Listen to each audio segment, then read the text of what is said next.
Otep à tous, bien-aimés frères et sœurs.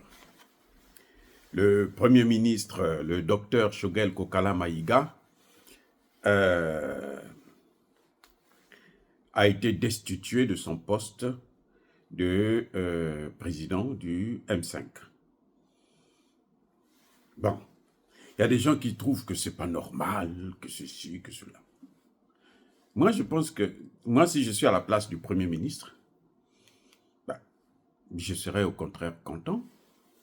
Je veux me réjouir. Parce que, un, c'est ce qu'on appelle le cumul de mandats. Cumul de mandats, c'est ça. Il était au M5. Le M5 l'a propulsé. Il est maintenant Premier ministre du Mali. En tant que Premier ministre du Mali, je ne me vois pas quitter le poste de Premier ministre le moment venu pour revenir encore, aller militer dans le M5 pour rechercher encore je ne sais pas quoi. Non. Pour moi, c'est un non-événement. Le Premier ministre devrait s'en foutre éperdument. Au contraire, il devrait être content. Ce qu'il a à faire là, c'est travailler dur pour que le Mali réussisse. Si le Mali réussit là, c'est fini. Après Assimi Goïta, c'est peut-être lui qui va prendre la place. Et j'espère que Assimi Goïta n'organisera pas les élections avant 10 ou 15 ans. En tout cas, s'il continue à tenir la même ligne droite, là, il lui faut au moins 10 ans ou 15 ans pour bien reformer et installer des institutions stables. Ce qui se passe, c'est que les gens veulent créer une division entre le Premier ministre et le président. Mais s'il y a tout tout le succès qu'il y a là, ce n'est pas à cause du président seulement, hein. C'est à cause du président et de son gouvernement. C'est un travail d'équipe. Que les gens comprennent bien, que les Maliens comprennent bien. Il ne faut pas se laisser se leurrer, il ne faut pas se laisser avoir. Le succès là, que vous voyez, la réussite qu'il y a aujourd'hui au Mali, ce n'est pas Assimi Goïta seul. C'est Assimi Goïta et son gouvernement. Et dans ce gouvernement-là, chacun a un rôle à jouer. Si on modifie les rôles, vous allez voir que les choses vont marcher différemment.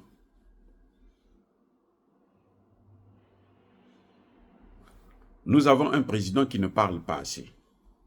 Nous avons un Premier ministre qui parle. Vous ne voyez pas que ça compense ce que d'aucuns pourraient prendre pour des lacunes ou bien pour une faiblesse ou pour du président et vice-versa. Choguel est un homme politique qui est dans cette histoire depuis très longtemps. Il a été ministre, ainsi de suite.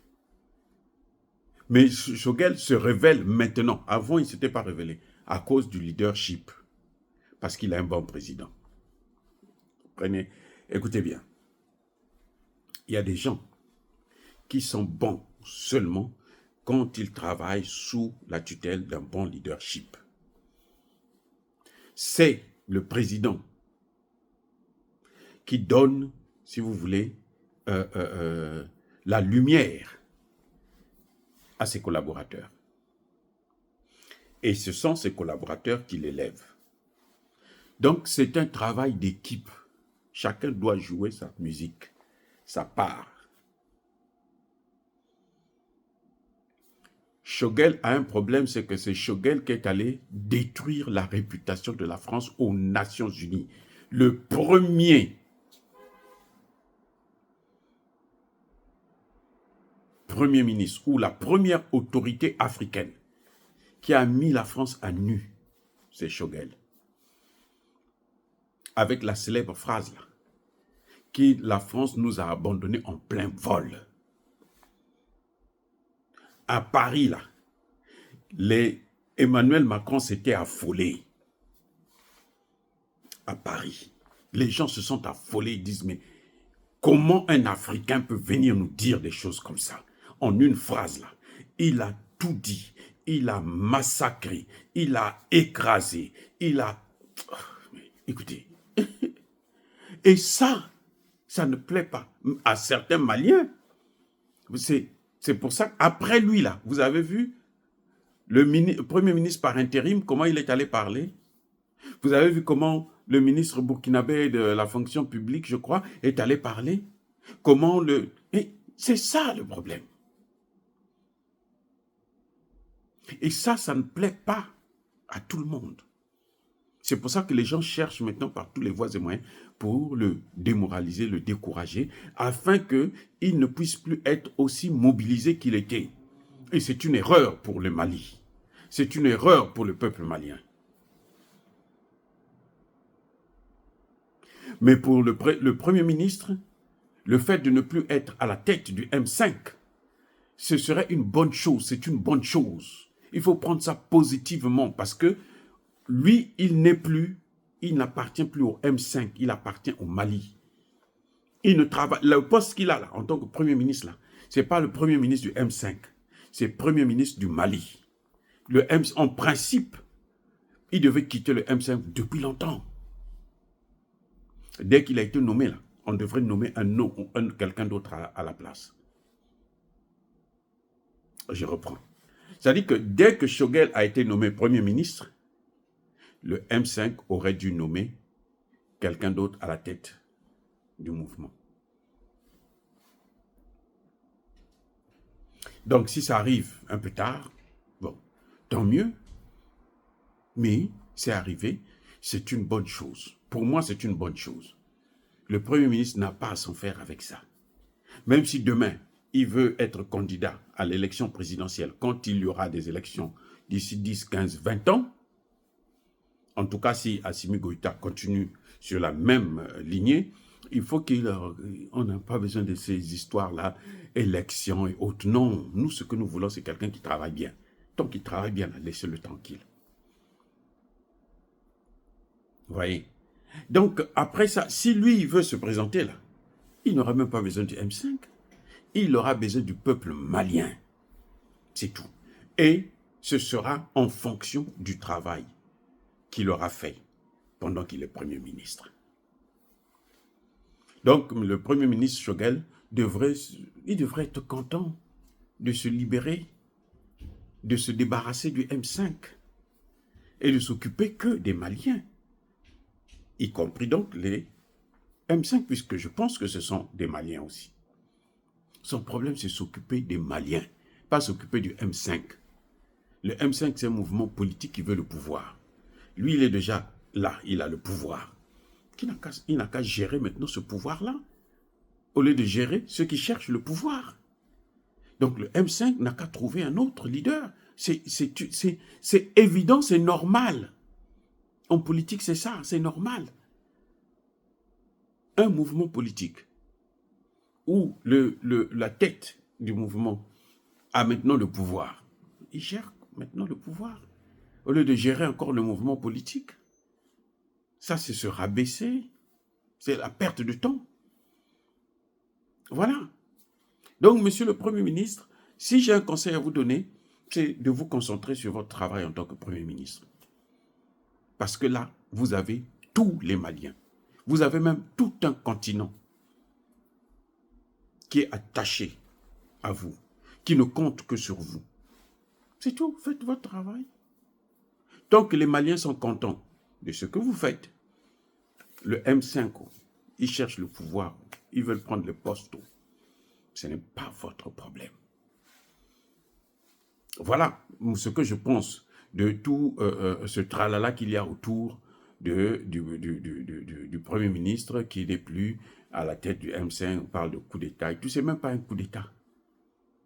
C'est des gens qui n'ont pas compris qu'effectivement, le Premier ministre, en fait, le fait d'être maintenant Premier ministre, il ne pouvait plus être encore le chef du M5, le patron du M5. Non, il faut laisser la place aux autres. C'est ça, justement, éviter le cumul de mandats. Le M5, là, c'est comme un parti politique, c'est un mouvement qui veut le pouvoir. Point. Lui, le Premier ministre, là, pour faire son travail, il n'a pas besoin du M5. il a besoin du peuple malien. C'est le peuple malien qui doit cautionner, qui doit le juger. Ce n'est pas le M5. Voilà. Oh, bien aimés frères et sœurs, dire cela, c'est inciter à la haine ou à la violence. Non. Il y a Bakolervé. Il y a Malembe. Même si, aujourd'hui, Choguel n'est plus Premier ministre, mais Assimi Goïta n'est pas obligé de prendre un autre Premier ministre dans le M5. Donc la bataille qu'ils sont en train de faire là, c'est pour rien. Les gens du M5 là, je pense qu'ils ont un travail. Ils travaillent. Si ce sont des politiciens là, ceux qui ont passé 60 ans à détruire le Mali, eh ben, c'est pas la peine. Ils vont attendre longtemps parce que nous, on n'a pas besoin des élections. On n'a pas besoin des hommes politiques. Nous, on a besoin des travailleurs, des bosseurs. Vous voyez comme au Burkina Faso, comment les choses sont en train d'évoluer. Ça évolue même plus vite que le Mali, au Burkina Faso. Là. C'est ça que nous voulons. Quelqu'un qui travaille. Des gens, une équipe qui travaille. Tant que l'équipe là va continuer à satisfaire les Maliens, nous n'avons rien à foutre du M5, du M50, du M1000. Ça ne nous regarde pas. Nous, ce qui compte là, c'est que les problèmes des Maliens puissent être pris en compte et résolus. Nous savons que c'est difficile. Il y a un grand problème, par exemple, d'énergie au Mali. Les Français sont en train de danser parce que, bon, il y a ces problèmes-là. Mais nous, ce que nous voulons, c'est qu'on règle ça. Comme ça, on ferme le bec des Français. Comme ça, les Français vont tenir la tête, se dire, mais en fait, ce que nous avons fait là, il ne fallait pas qu'on le fasse, qu'ils regrettent de ça toute leur vie, parce qu'on ne reviendra plus. On ne leur donnera plus l'occasion de nous martyriser encore. S'il y a des Maliens qui veulent bousiller, boycotter ce travail qu'ils sont en train de faire, alors ils n'ont qu'à se dire qu'ils auront toute l'Afrique sur leur dos.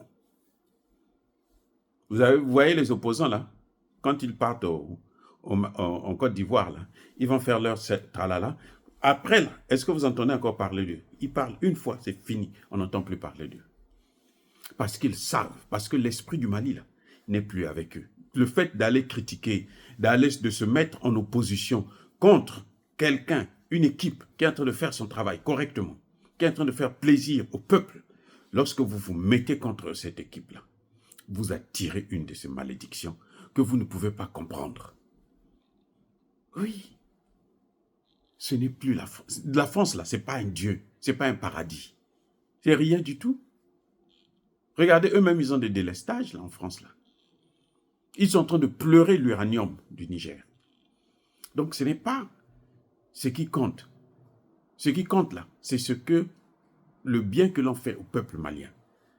Tant que cette équipe va continuer à faire du bien au peuple malien, là, ceux qui vont se mettre dans l'opposition vont voir des choses que jamais ils ne pouvaient croire. L'imam Diko s'est mis dans l'opposition, non? Vous entendez parler de lui? Est-ce qu'il encore... on parle de lui comme... Hein, c'était comme avant, où il devenait même un grand imam. Parce qu'il est allé toucher l'argent du diable. Il est allé s'allier avec le diable. La France, l'Algérie, et voilà, sa vie est maintenant perdue. Et ce n'est pas évident qu'il puisse redevenir un homme politique important au Mali. Ce n'est pas possible. Même si Assimi Goïta n'est pas là aujourd'hui, là, lui, là, ce n'est pas évident. Il y a eu au moins 2, 3, 4 opposants. Quand ils arrivent en Côte d'Ivoire, ils pensent qu'ils sont au paradis. Parce que Alassane Ouattara leur donne de l'argent pour raconter, pour insulter, critiquer le gouvernement. Eh bien, après les critiques, là, vous voyez, c'est fini, ce thé. Parce que ça n'a pas l'écho. Ils ne sont plus écoutés. Il y a un mur. C'est-à-dire quand tu parles, ils sont dans la maison là où ils parlent. Là. Ils parlent là, ça ne sort plus. Ça s'arrête au plafond. Et ça retombe sur lui-même. Et ce qui retombe sur lui, là, c'est une malédiction. Or, bien-aimés frères et sœurs, soyez bénis, abondamment bénis par le Dieu de Kémite et par nos ancêtres angélisés. Mais que tous ceux qui persécutent le continent africain, le pillent et le déstabilisent, qu'ils soient nègres, noir, indien, chinois, arabe, juif ou qui qu'il soit puni, maudit, foudroyé, neutralisé, écrasé, effacé par le Dieu de Kémit et par nos ancêtres angélisés. Vive l'Afrique éternelle, j'ai dit et j'assume.